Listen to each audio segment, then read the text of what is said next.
we are in class 8 of the Tattvabodha. Before Swamiji begins with the 8th class, we will have a brief summary of class 7. So far, we have covered 2 qualifications, sadhana chatushtaya sampatti, viveka and vairagya. Before talking about the next sampatti, Swamiji gave us a gist of the contents of the text of Tattvabodha. Swamiji had given about 25 headings, which we can summarize under 3 headings: sadhana chatushtaya sampatti, then definition of Atma. This is done by explaining what Atma is not and what Atma is. There, Swamiji explained Sharira Trayam, the 3 avasthas and the 5 koshas. Then the nature of Atma was explained, which is Sat Chit Ananda. That is the first part. The second part is the discussion of Jagat, the universe, Srishti, Maya, Ishvara, the evolution of the 5 elements, Vyashti, Samashti, definition of Jiva and Ishvara, and their Aikyam. The third topic is Mahavakya Vichara, state of Jivan Mukta. Connected to that, the 3 types of karmas and how to escape from their effects. Lastly, the benefit of the study of the Tattvabodha. The benefit is one gets over samsara. This is the benefit as said by the Shruti. Then, before going to the third sampatti, Swamiji explained how vairagya is to be practiced. 4 types of vairagya were discussed. Yatha manasamya, restraining the mind. Vyatireka samya, sorting out of the objects to which one is more attached to or not so attached. Ekendriya samya, where the senses are withdrawn, but the mind is still in the Vishaya. And finally, Vashikara samya, full control where there is no desire for visible or not visible, no desire in this world or in the other world. Then Swamiji went on to explain the third qualification, Shamadhi Shatka Sampatti. Shama is the control, is mind control. Dama is sense control. Uparama is following one's own dharma or swadharma anushtanam. Titiksha is forbearance. Shraddha is intense faith in Guru Vakya and Shastra Vakya. And finally, Samadhanam and is Ekagrata.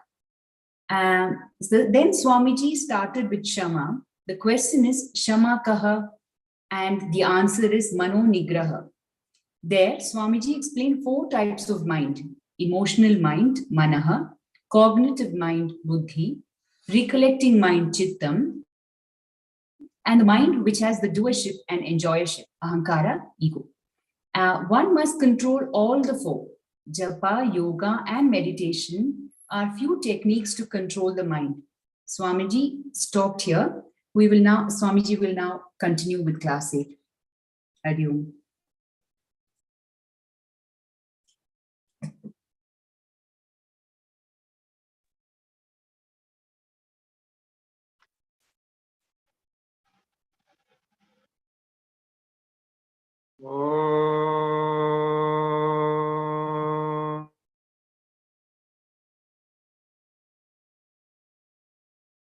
Shruti smriti purananam alayam karunalayam namami bhagavat padam shankaram lokashankaram shankaram shankaracharyam keshavam badarayanam sutra bhashya krito vante Bhagavanto punah punah Ishvaro Gururatmeti Murti Bheda Vibhagine Vyomavadvyapta Dehaya Dakshinamurtaye Namaha Shri Dakshinamurtaye Namaha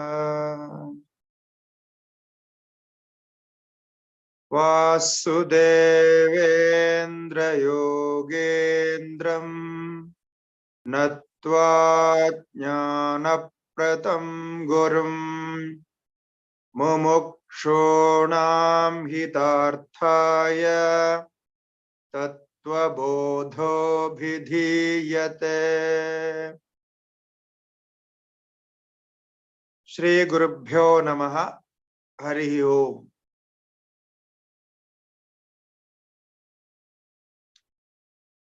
Om Namo Narayana to everybody.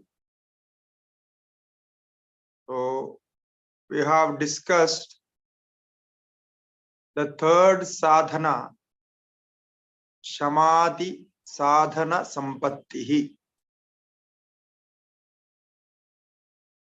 So sixfold sadhanas in one, as a one sadhana, as one qualification. Shamo, Damaha, Uparati, Titiksha, Shraddha, Samadhanam cha iti. I think all the students, they are studying it well and memorizing it. We will have an examination at the end. No, examination means that like nowadays we have a grade-wise examination.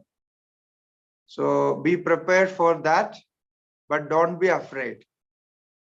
If you fail in the examination, I will not kick you out from the class. Okay. So that will be my, the consideration. But as I said, these things we have to memorize. Memorizing is not only for Panditya. No, it is actually very useful to concentrate our mind. Because when mind gets something new, it should be practiced and repeated. Otherwise, like you will get some points, some information. It will stand for some days, then will go. No, nothing will remain. So only when it is made samskaras, by practicing again and again, become habits and strong impressions in the mind. Because each thought put an impression on the function of mind. So this Vedantic thoughts can also put an impression on your mind if we memorize it. Now, most of the seekers, students we are here, they are by age little older, but the memorizing, when they say the memorizing is a difficult. What we can do is daily chant once, at least once in the morning, if possible in the evening. So then after some time, the mind will get some some influence from this chanting. So then slowly we can memorize, effortlessly memorize. And if we get into this point with this effort and preparation, then after studying this, you will feel a difference with other studies and these studies. The speciality is, as we know, we are studying ourselves. It means literally self-study. Self-study is we are studying our own self, what is our self is. So something about self is very special, very interesting. Now, always man is attracted to ourselves because we love ourselves the most, we respect ourselves the most, or we want be with ourselves. Therefore, it's very interesting.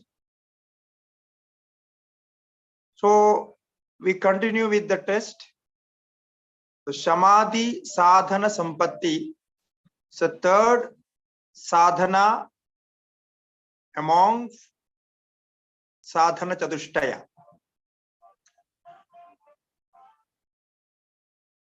From that, we have just seen Shamaha Kaha. The question, what is Shama? The Shama is Mano Nigraha. This Shama, the word I mentioned was, this is connected to Shanti, because the word Shanti is derived from this Shama, Shamdha. No, the verb is Sham. From that, the Shanti comes. So if my mind is controlled, mind is quiet, then there is peace, there is happiness. So therefore, the Shama is connected to Shanti. Now, how we can bring Shanti, peace into our mind? The answer is relaxation of the mind. How we can relax our mind? When our mind is working connected with ourselves. This means Atma Sambandhi Manaha. If mind is connected with self, then it is relaxed, because there is no effort. All the effort vanishes when mind is one with the self. If mind needs to work with outside objects, obviously it takes so much energy. Therefore, it is it is weak. It has so many different emotional and other problems, because connecting with the objects, it needs to do some effort. So this effort, if regularized, controlled, restrained, then there is a difference. Because without the activities of mind, we can't live. Mind needs to act. But how it is going to act, that makes the difference. So we have discussed the many forms of mind, emotional mind and cognitive mind and all, recollecting mind. This mind is an important instrument for all our sadhanas. Therefore, our Shastras deal with this mind very carefully, so that we should know. We cannot just control the mind with some strong instructions and practices. We need to slowly understand the function of mind, what are the vasanas, interest it has, slowly deal with that, and give some more interesting objects. And it is very important to fix an ultimate goal. Because mind needs to know for what we are working for. So the fixing of an ultimate goal is very important for the life. Like every day we have a special program, a special work or special duty to fulfill, complete in that sense when we work with the objects. But when I say ultimate goal, it is the goal of the life. So every day, mind should know this is my ultimate goal. I am going to achieve this in my life. So then what happens? The mind will save some energy for that. Like if in the morning, if we fix a program for the night, so you have to go to some party or some program in the night. Now what we would do? We will do everything accordingly. And after the day work is completed, still there is energy to join the party. So you see, it is very simple and very direct. If this is possible, if we can save energy for the night party, then why not for the life? So therefore, knowing this function of mind, save the energy for the ultimate goal. So rest of the activities can be fixed accordingly whenever we need to do something, but the goal should be one. The problem is we are missing this ultimate goal. We don't know what it is. We don't know how to achieve it. There is no idea. So this is how we control the mind. Last time I told you, I don't like this word control. No, this word is not very good for this, making our mind understand. Actually, this controlling here is, you can control the mind only by making it understand the situation. The teaching it, giving information and regularizing it.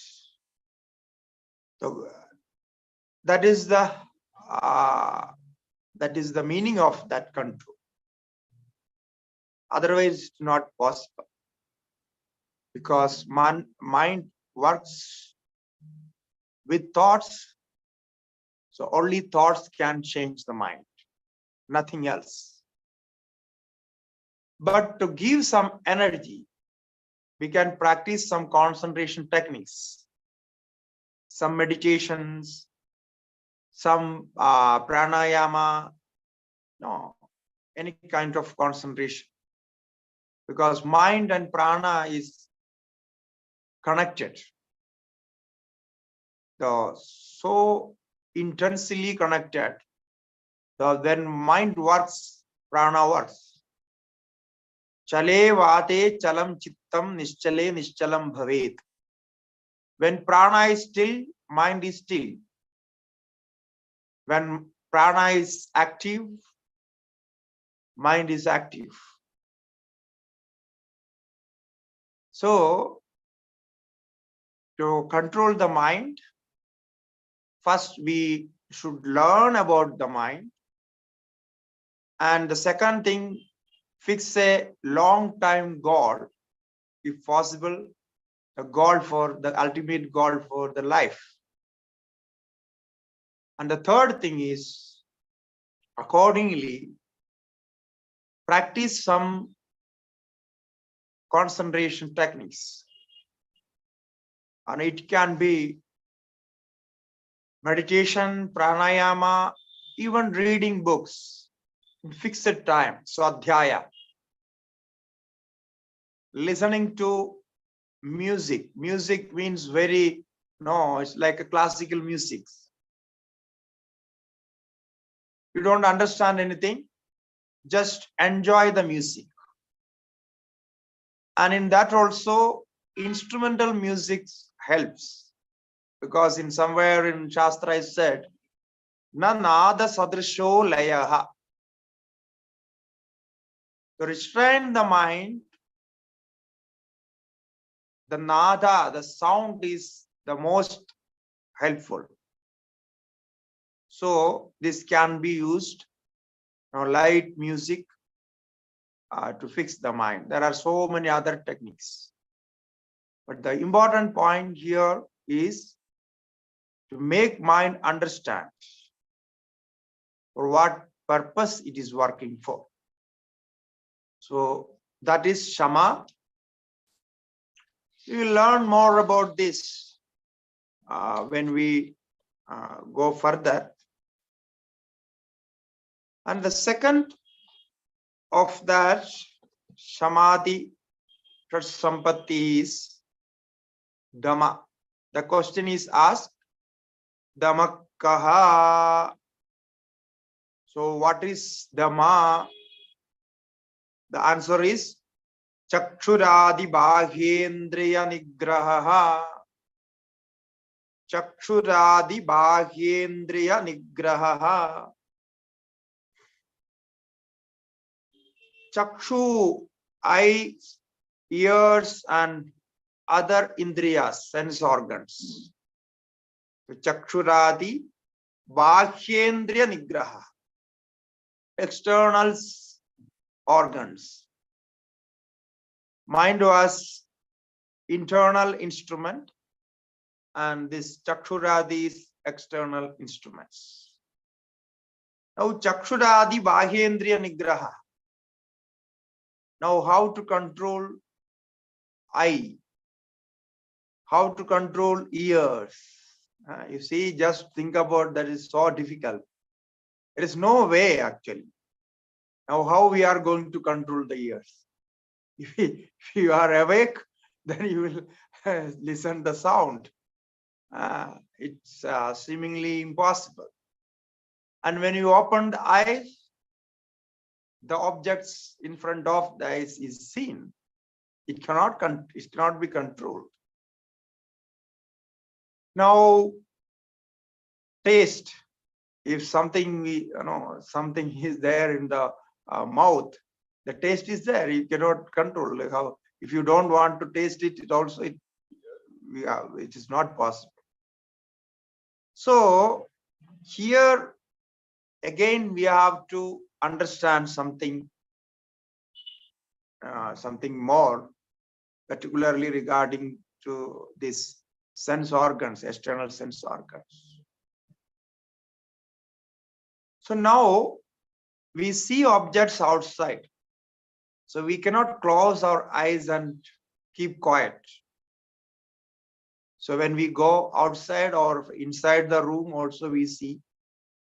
And nowadays, almost I think maybe 18 to 20 hours, we are seeing only, continuously seeing. Always mobile is with us. So we are opening it and seeing and seeing. There is no stoppage for seeing. So now how we are going to control? Oh, so the first thing is first. Keep a check on this. The timing and objects should be regularized. So which objects you are going to see should be there in the mind before you see it. For example, we used to practice this. Once I asked the same question to my master, my Guruji, in the class. Swamiji, how is possible to control the eyesight when we are walking like that? So he said, when you go to market, bazaar, because we used to go for our bhiksha, so we cross a market, the main market of Uttarakashi. So there are so many shops and people are running around and so many things, beautiful things and everything is there. So he said, you just go, not seeing anything left and right. Just see only the road and walk. So practice this. So then you know how the eyesight can be controlled. So we tried. In the beginning, it was difficult because when we see beautiful things, automatically it is the mind is attracted. But at last, we could understand how is it possible. Now, when we walk, we see unnecessarily here and there. There is no object. There is no aim. Just we see, just to move our head and see here and there. Now, what is the need to see that? Only if this understanding is there, if you are careful, then you will see only the object, what you like to see and what is helpful for you. So this we can practice when we go to the mall, to buy things, supermarkets. So when we enter into supermarkets, because once I happened to go to a supermarket in Gujarat, Ahmedabad, because first time I was entering such a supermarket to buy something, somebody took me there. Oh, actually, no, I lost all Dhamma, Sama and everything there. So, because it was not possible even to choose where it is and what it is. Oh, then after 1 hour, because the person came with me, he was also not so much experienced with the supermarket purchasing.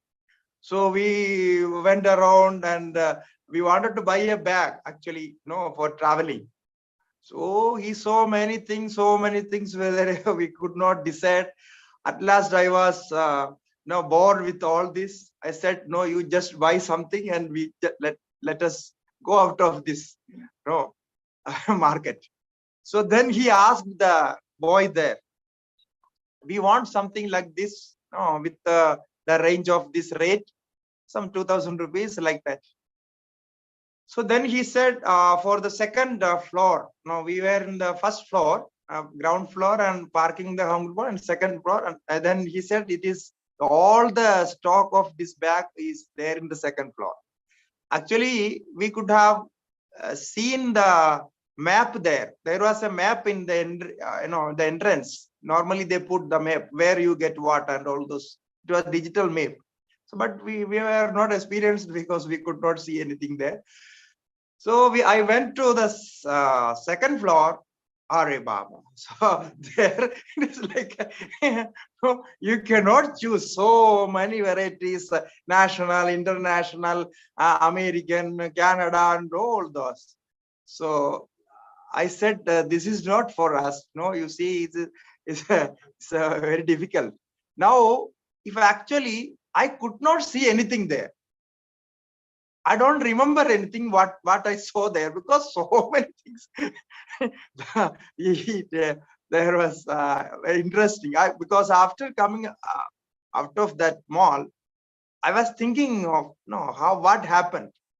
So I was nervous or what happened. I was just thinking about what happened and introspecting my behavior there. Then I found it is not that I did not want to buy a bag because my bag was broken and I need a bag. But the problem was the selection in my mind and the objects I saw there was not connecting, because it is totally out of my idea and imagination. And the person came with me because being a devotee, he was asking me what to do because he was unable to decide for me.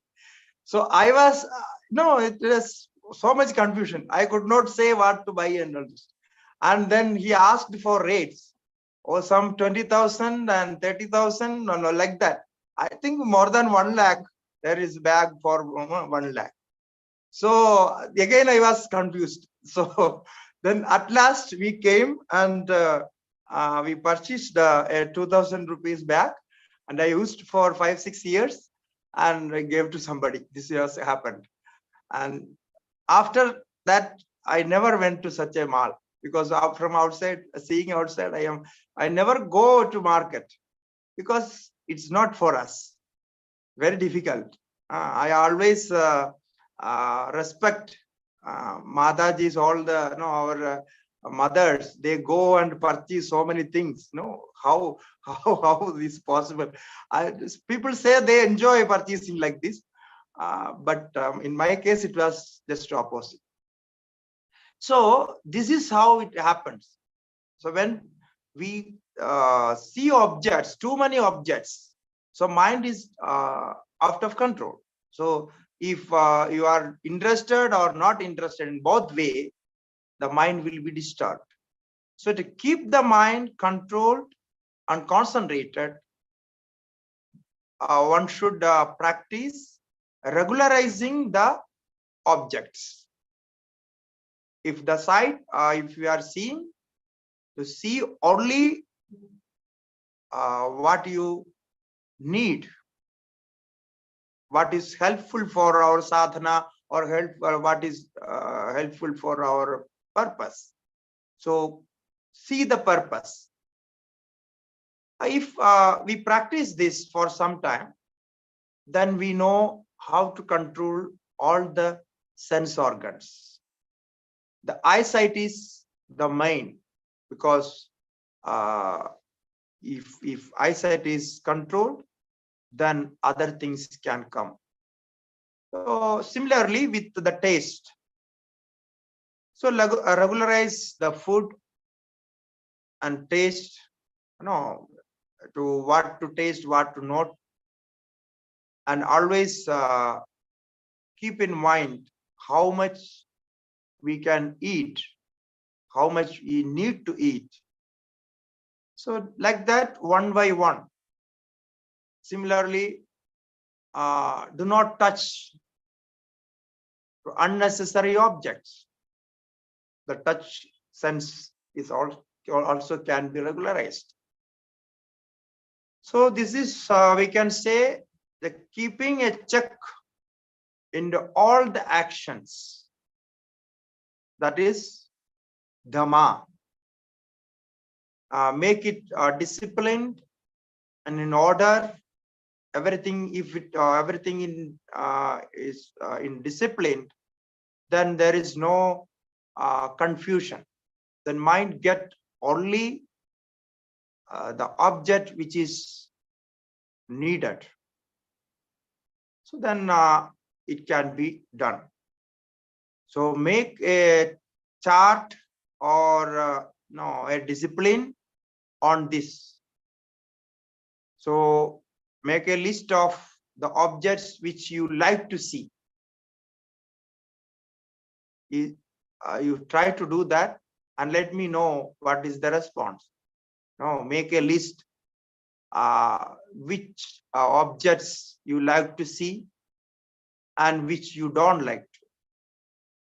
And then every day see that list, if any change happens or not. It is very simple, but very effective. So this way, we can regularize our habits and all the sensual activities. So that is called Dhamma.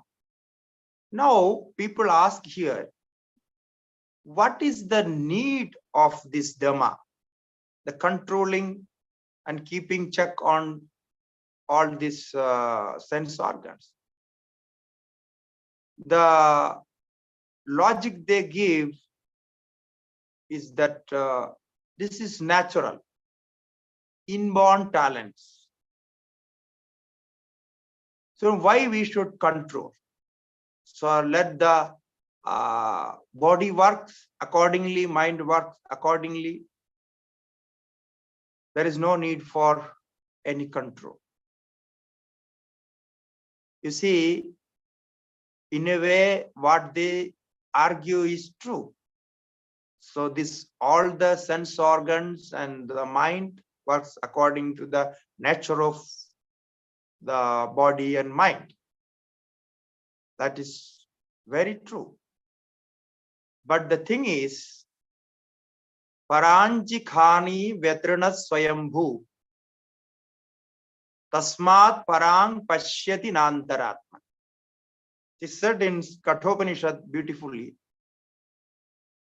The Creator had created the sense organs extrovert. Therefore, their habits, their tendency is to get the outside objects.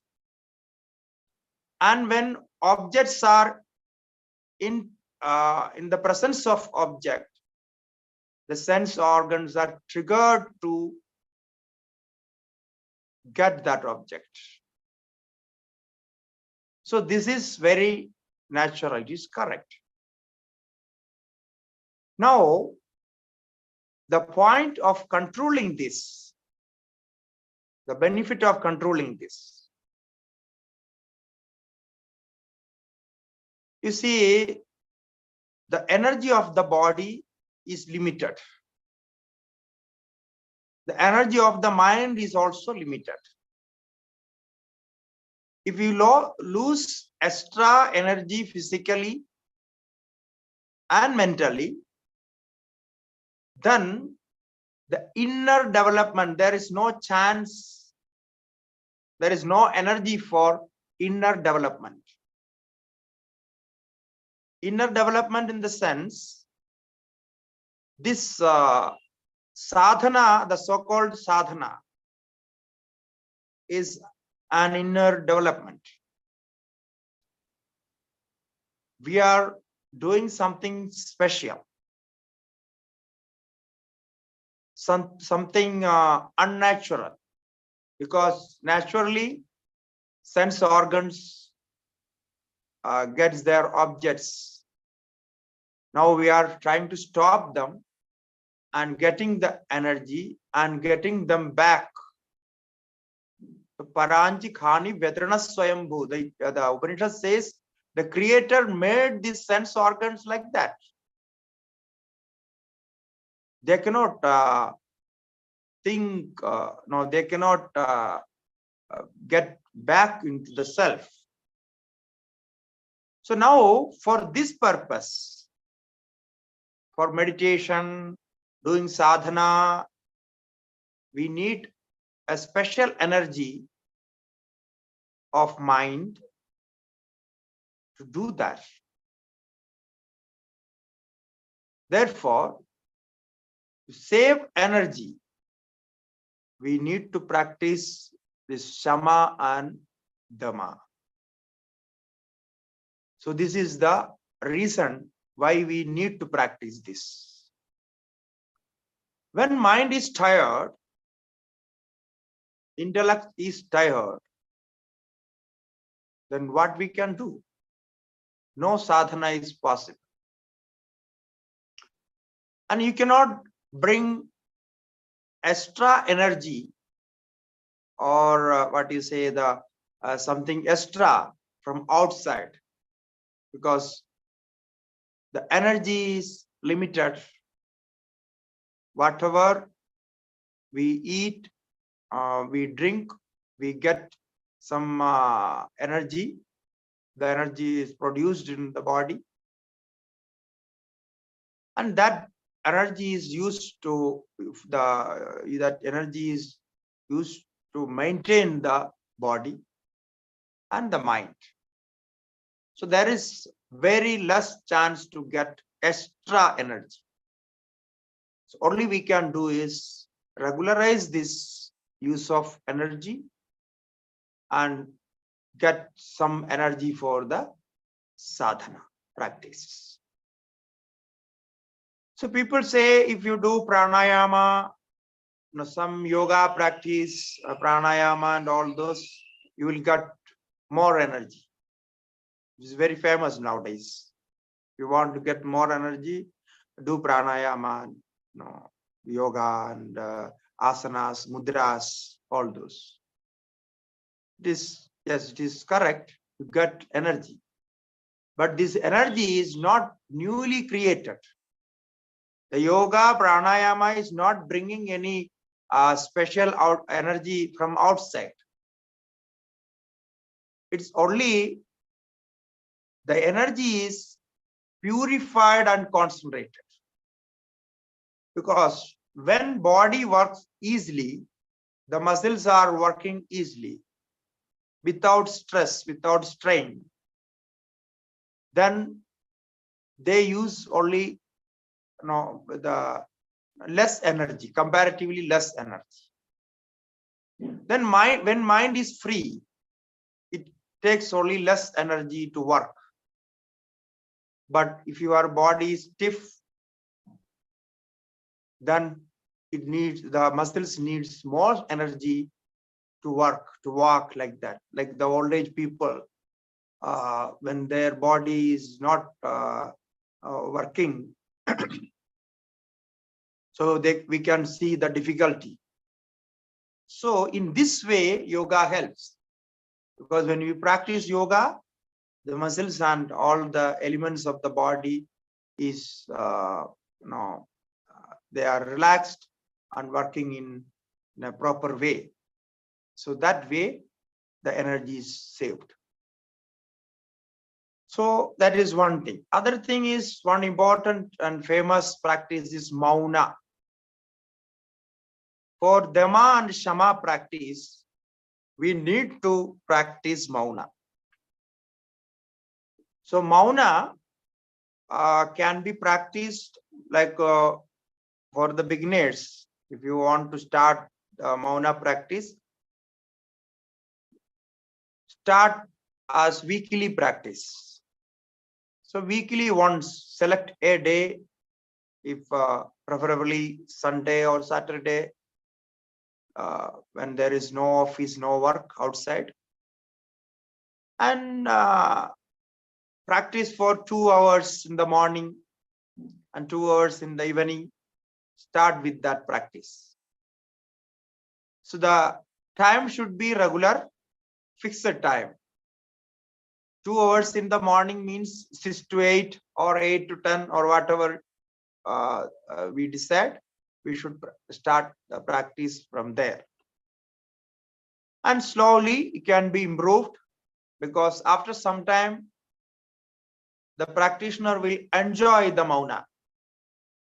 So he will like to do more mauna, more practice of mauna. Okay, so this is a good practice. And one more thing I add here, like last time I was mentioning, mobile vrata. Yeah, I say this mobile vrata is very good. Mobile vrata. So take a vrata of mobile weekly once, or maybe you can start with a few hours, at least 2 hours. So 2 hours in the daytime, not the night when you sleep. Okay. So the daytime, the prime time, what we call as prime time. So stop for 2 hours every week. Start from there. And then you know how much energy you save. The mind changes. Nowadays, mind is so much addicted to this mobile and mobile in the sense not only mobile or internet and all those laptop and all connected instruments. So take a vrata. This is a good vrata because those days people used to take Ekadashi vrata and Somavara vrata and all those vratas. Nowadays those vratas, okay, it's okay if you can do that, is good. But this vrata is very much necessary. So start with this. So then you will understand what this Dhamma is called. So the meaning of Dhamma. Okay. So after this, we take the third one, Upashama. So again question, Uparamak kaha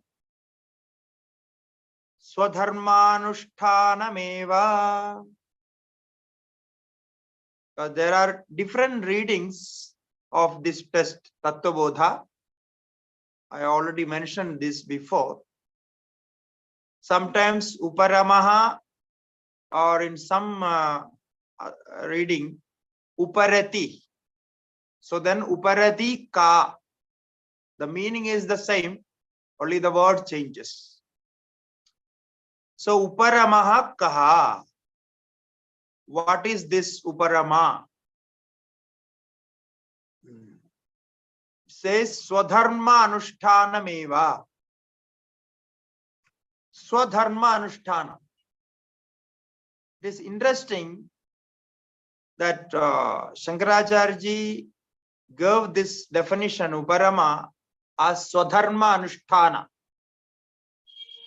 Now, doing one's own duty, getting back to one's own duty, observing one's own duty, how it can be Uparama, withdrawing, observance of one's own dharma. Here, the point is, when we practice our duties, we have no time to think about other things, other objects. So mind is concentrated on its own work. So here, when we practice our own duties, we do our own duties, then there is no point of like and dislike.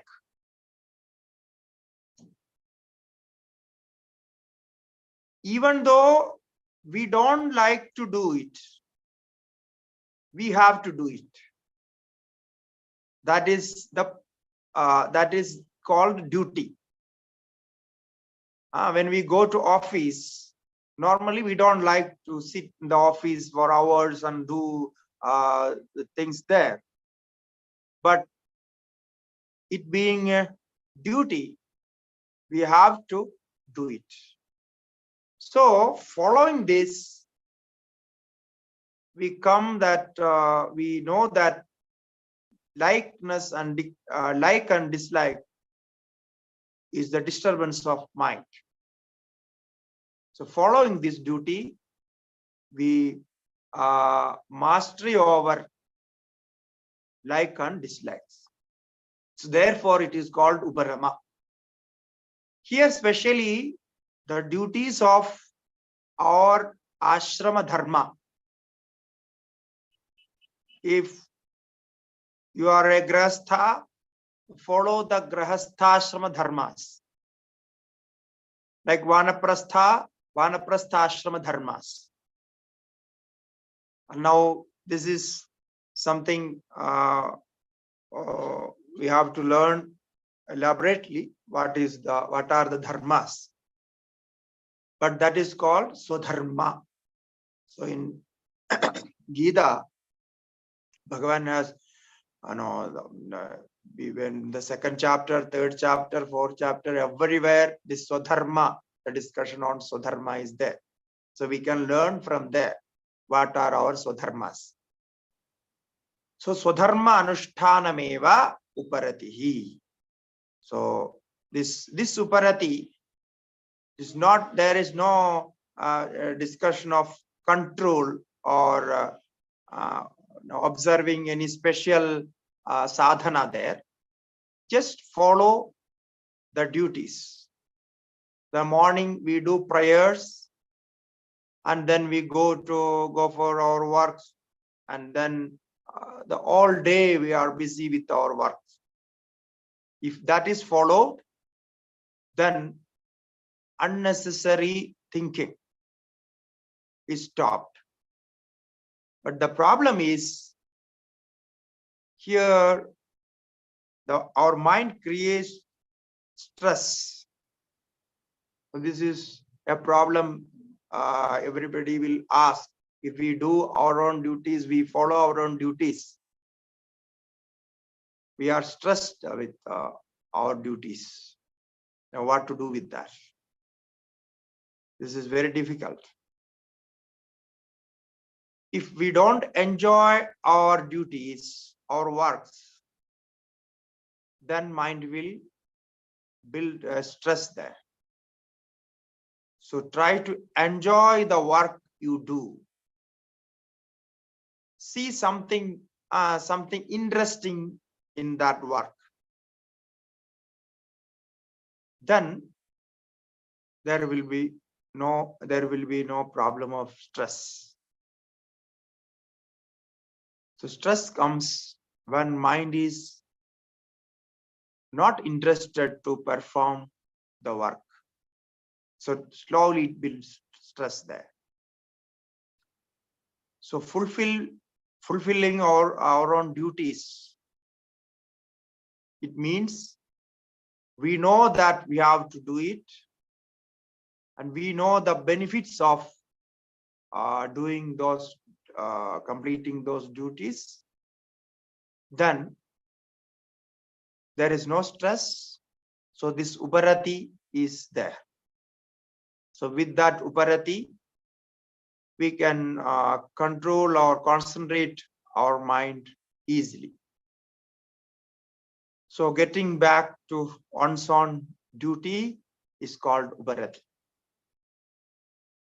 Now, for practicing this, we can fix a schedule of sadhana as well as our day-to-day works. So fix seeing the office time and other activities. Fix some sadhana time, like for practicing mauna and some japa, some meditation, some pranayama, some reading, some good book, some swadhyaya reading.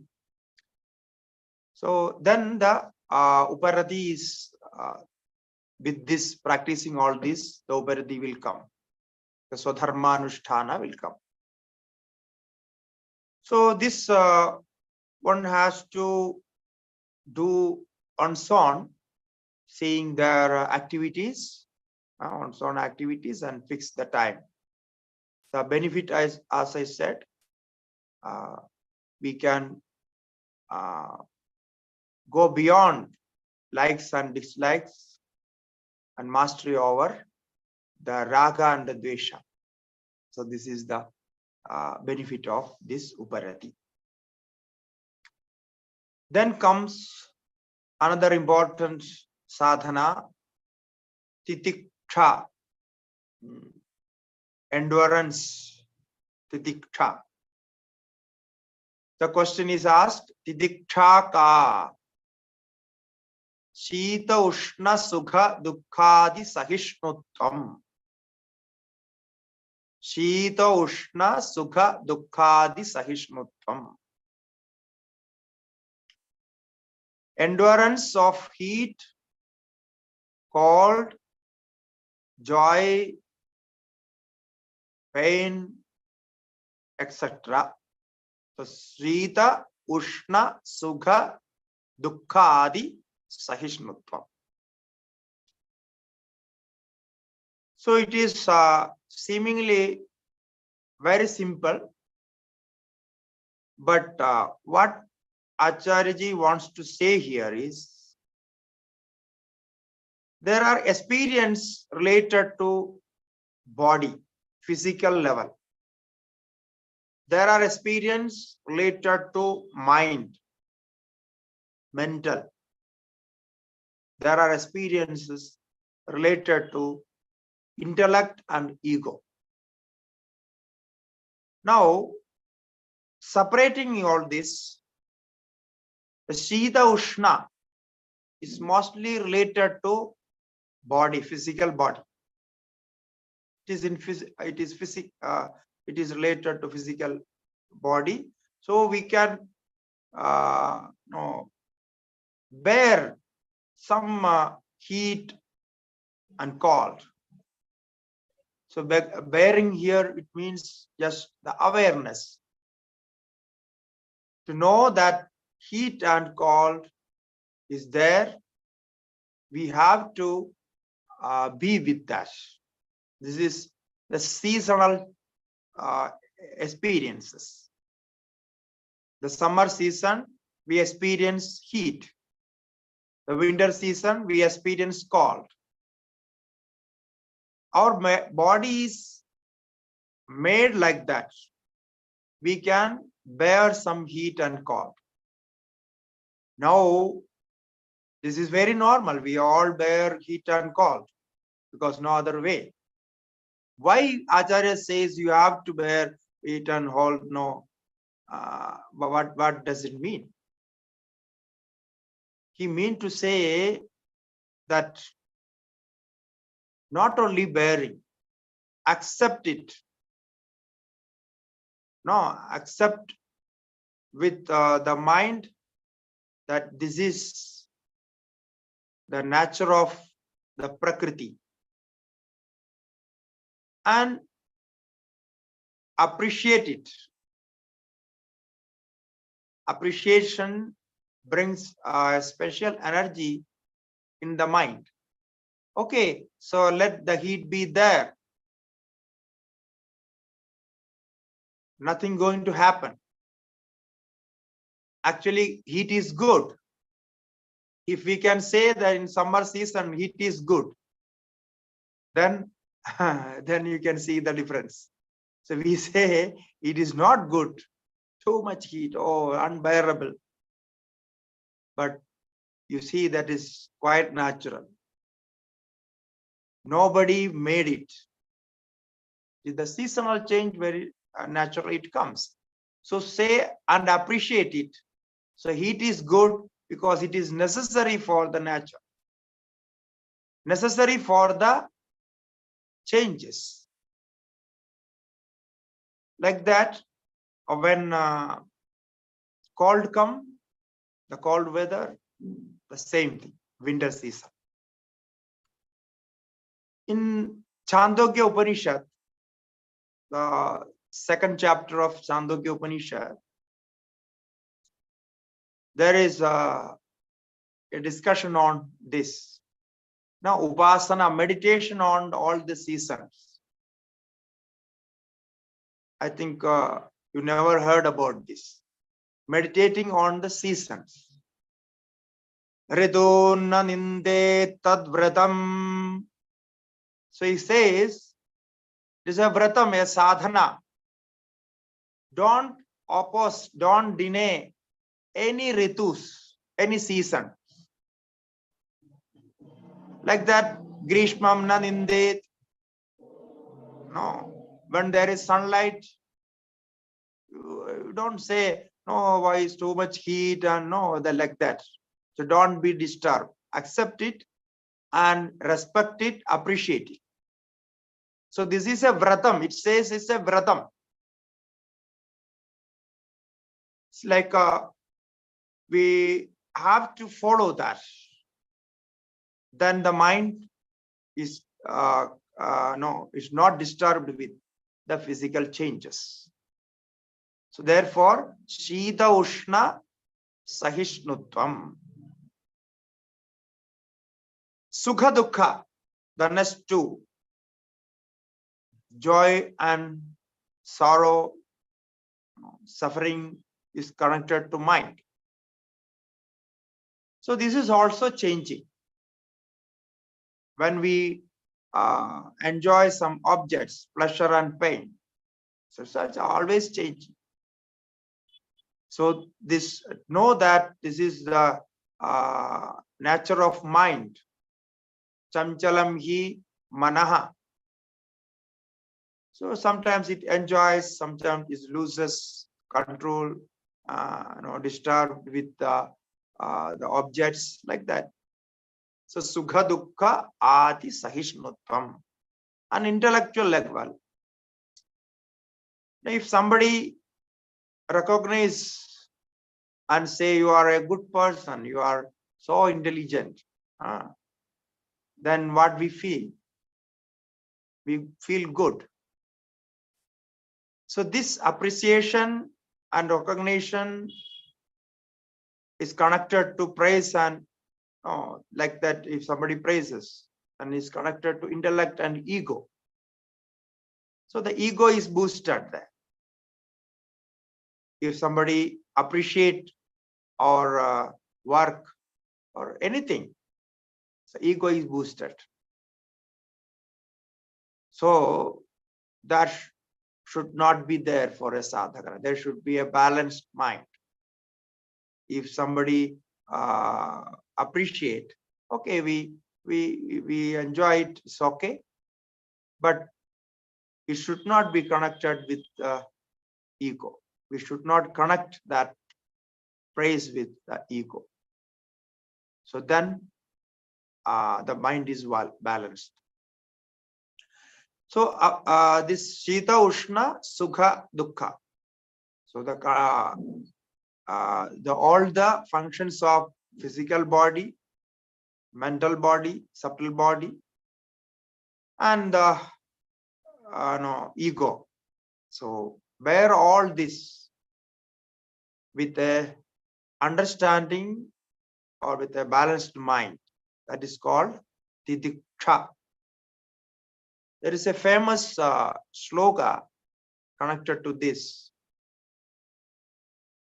Sahanam sarva dukkhanam apratikara purvakam. If you want to note, you can note it. Sahanam sarva dukkhanam apratikara purvakam. Chinta vilapa rahitam. Sa titiksheti kathyate. This is a sloka from Viveka Chudamani.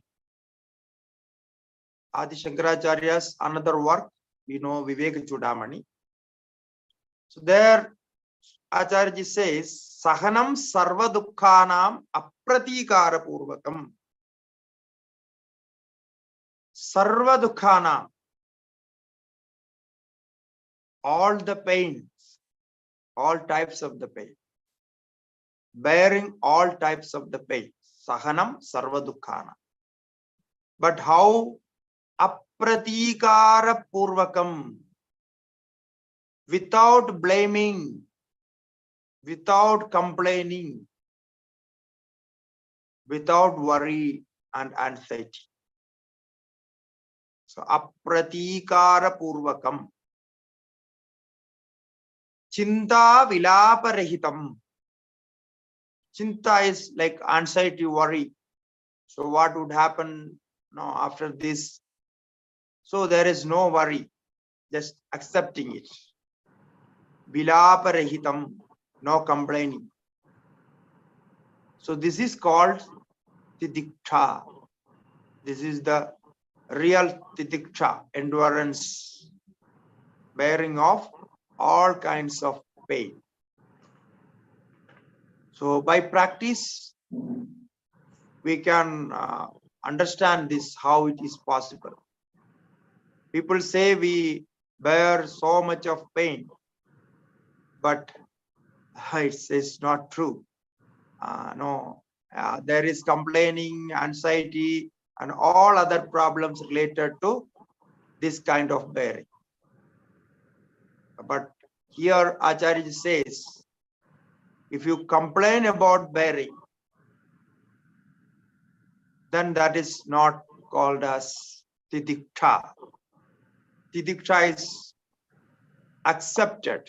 What is happening is, it's okay, it is accepted. Or, like I said, you appreciate what is happening. It's okay, it is good. There are so many shlokas in our shastras to practice this. So we will discuss some of the points, some of interesting points, the next session, because we have crossed the time. So now the time for question answer. Over to you. Hari Om.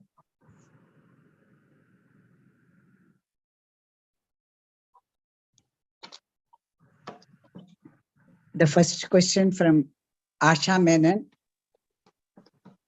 But before that, actually, there was a pending question of Sri Manjit last time. I don't know whether he has joined today, and still he wanted to ask the question. Okay, we can continue. Yeah, I think Asha Menon can start. Can I? Hari Om. My question is regarding the Mohan Vrata which you mentioned.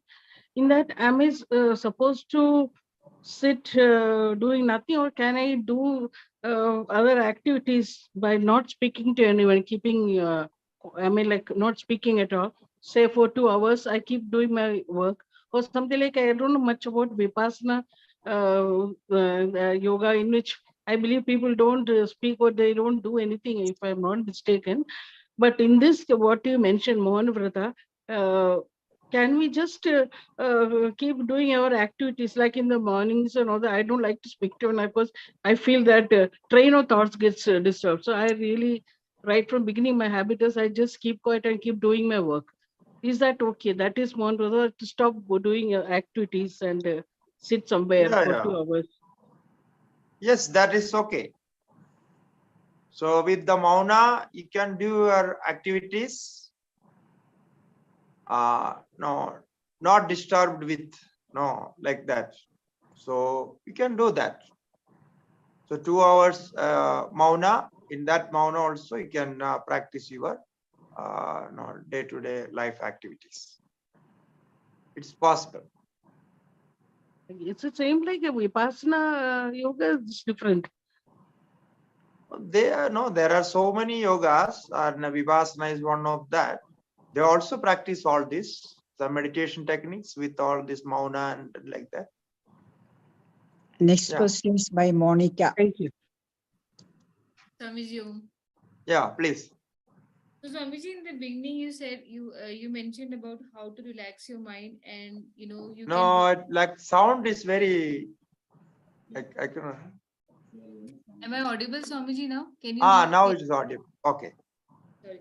So in the beginning, you mentioned that how to relax your mind, and in connection to that, you said that mind can be, when you connect your mind with yourself to that state. So I wanted to understand from you. You said, you kind of disconnect from the outer world and you go inwards. So I wanted to understand from you, there are activities like such as gardening, spending time in the nature, and that also helps you to connect with yourself and relaxing. So, I mean, I wanted to understand that, can we say that activities also help you to kind of go inwards, or were you talking about something? I mean, I just wanted to understand what is your stand on those activities for, because those help, right? Yes. So you see, any activity or the change of activity is a relaxation. So when we do an action for an hour or two, the mind is bored with that action. It may be puja, meditation, yoga, or whatever. So if we change the activity, normally mind is relaxed. But what I meant to say is, like your example, I can take that. So the gardening. So gardening is a relaxing work, which if you are enjoying that, okay. And especially with gardening and such works, we are more connected to nature. You know why people enjoy gardening? There is a long story to say, but I don't think we have time, but I will say in short. So why we like gardening is because our old samskaras in our DNA, we are connected to nature. Our parents, foreparents and all, they were doing this gardening basically. So this is there in our DNA. But unfortunately, we are engaged with other works, other activities. We have no time or no chance to do that. If we get if some time for this thing, so that is again connected to ourselves. You understand? No, it is Yes. because it is there in our blood, in our system. So therefore, it is quite natural when you connect to yourself with such activities. Now, again, the second one we can say like walking.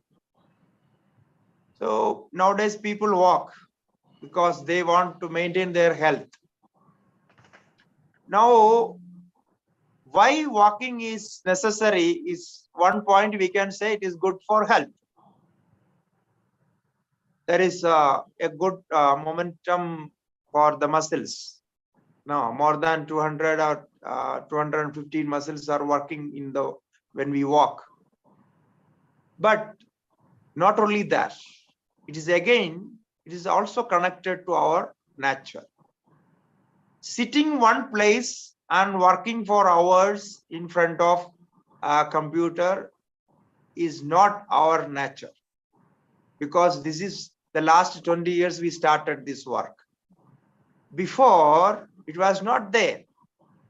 So all the works were physically performed in the sense like walking and running and doing gardening and all those things. Therefore, if we walk, then that is connected to our natural, or we can say it is connected to our DNA. The information there in the DNA is connected there. So we enjoy, and that is helpful, and we improve our immune. Now this story, because I know there are many doctors, I'm not a person to say something about that, but what I understand, I will say what this immune means. What does it mean? What I understand is, according to our Ayurveda and all those, the immune development means if you are connected with the system of body, the metabolism of body, that the metabolism is connected to the DNA only. Okay. So what is there in your DNA? The food habits, the work habits, and all other habits. If that is maintained, then your metabolism is balanced, then the hormones and all other system is balanced, and immune system is improved. If you go against, actually, nowadays people say if you eat that, the immune system will improve, and drink that, then it's all nothing. No, I don't believe in all this. It's baseless. Nobody did any research on this. Just say something like that. No, it's a business technique now of these doctors and now this medicine. So the improvement of this health is basically connected to our nature. So eat, drink, and work naturally as much, because now we are not far from our natural tendencies. I mean to say the natural tendencies of the body. So sitting in a AC room and sitting on a chair for hours and working like this is totally unnatural, because this is something newly body should learn to adjust with that. So therefore, gardening is very good. I also like to do gardening, but nowadays I don't have time. But I used to do gardening and cleaning and all these things. I like, because this is all connected to nature. Okay. So, okay, I think you understood what Yes, sir. I'm trying to say.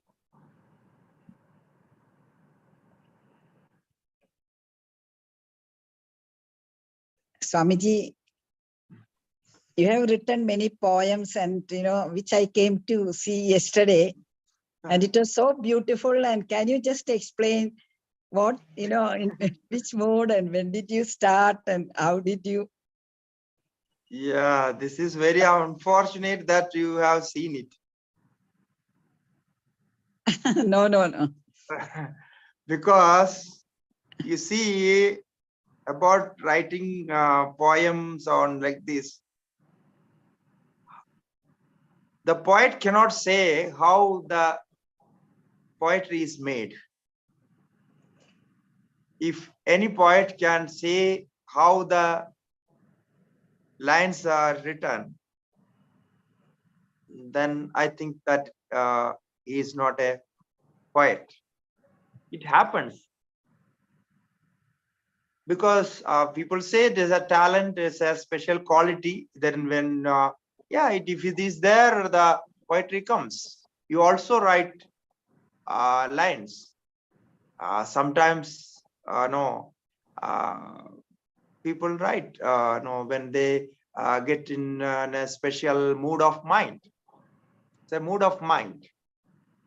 So the ability will come, and everybody can write poetry, and all can sing songs if they come to that mood. The problem is we have no chance to get that mood. That's all. There is a long story about this. From childhood, when I was in schools, I used to write from there. So many Malayalam kavitas and all those I used to write. And it's there. Sometimes when mood comes, I write.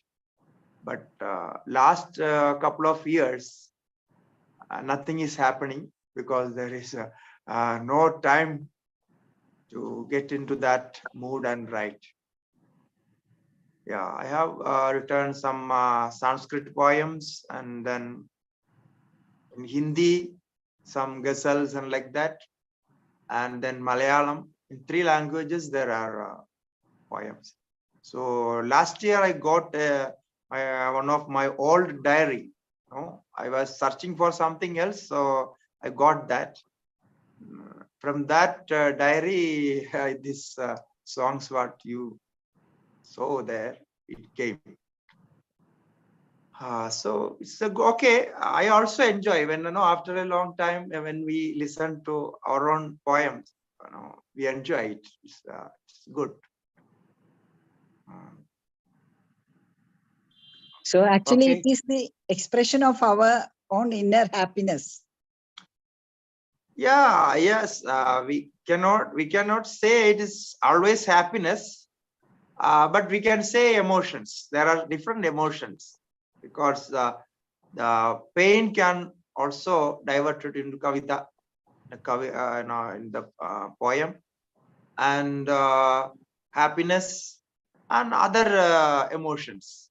Even angry can be expressed through poems. It's possible. So love, happiness, respect, and then spirituality, and I like these sufferings. Everything can be expressed. Friendship. I wrote one poem in Malayalam when I was in school. The friendship with Mother Earth. So I wrote this poem and I got a second prize, because that the teacher who was there to examine the poem, he thought this poem is not no, what you say, it's not written by me. So it was so good that he could not believe that it is my poem. So he gave the second prize. That was the friendship with the Mother Earth, how Mother Earth grow, and then how she feels, how she bear us, and everything like that. Like 10-15 lines. So then I understood. Sometimes something, if something original and real is unless if it is unaccepted, people do not understand that. So for some time I stopped writing poems, and I write to dramas. I wrote some dramas also, small dramas in school time.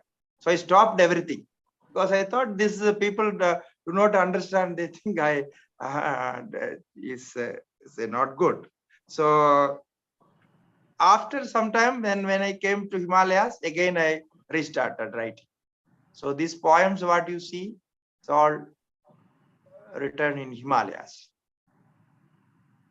There are some more. Sometimes we will produce those.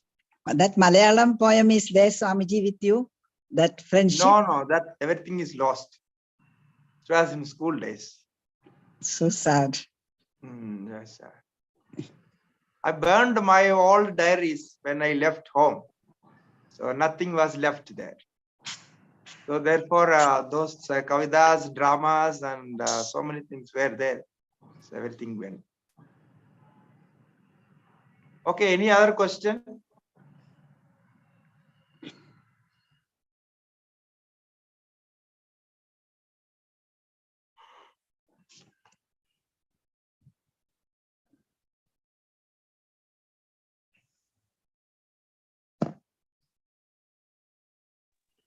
There is one question from Dr. Hema. Yes. Dr. Hema, unmute and. Yeah, Hari Om Swamiji. Om. Hari. Hari Om. It is very beautiful about the way you told about how to, save the mental energy and, so that you progress in the sadhana and all that. But practically when we see, maybe it is, I think from now onwards, we should do the sadhana of whatever you have told to conserve the mental energy. But even in the night time when you sleep as usual time and get up and all, some mornings you wake up very fresh, you want to do everything, study, and you do 2-3 classes that day. And sometimes, it is so exhausted, you force yourself to do the sadhana, you force yourself to sit, no, I have to do it, and you drag the mind to do it. So how to get over this thing, and how to be more cheerful in doing, or more energy to put it in your daily from the time you wake up? Yeah, correct. This is, I can say that by practice and dedication, it comes. And other thing is, mind has some previous tendencies, samskaras. It is quite natural to mind. It changes its moods according to the previous sanskaras. So these sanskaras, the tendencies, if they are not supporting the activity you want to do, then you feel that mind is not there.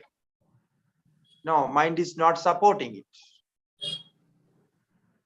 The thing is, mind has a work pattern, the actions connected to the previous activities, relating to the previous activities.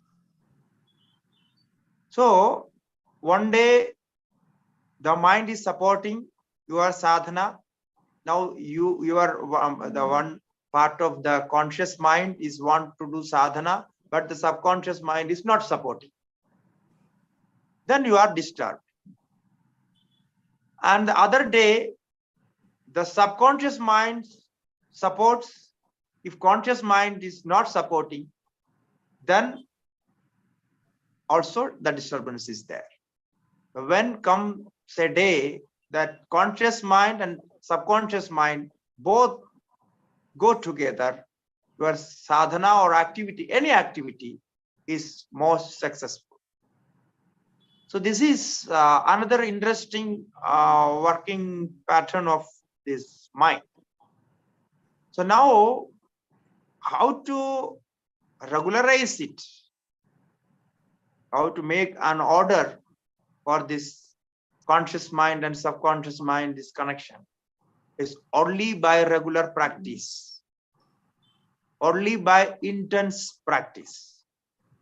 So after some time, this changing will disappear. Slowly, whatever you want to do, the subconscious mind will support. Here, the subconscious mind is important. Why? Whatever comes from subconscious mind is very helpful and easily practiced. It can be easily practiced. And what comes in this conscious mind, you need to put more pressure and force to do that action. This is the difference. If whatever there in the subconscious mind, if accordingly you make your conscious mind and practice, then just you can do it in an easy way.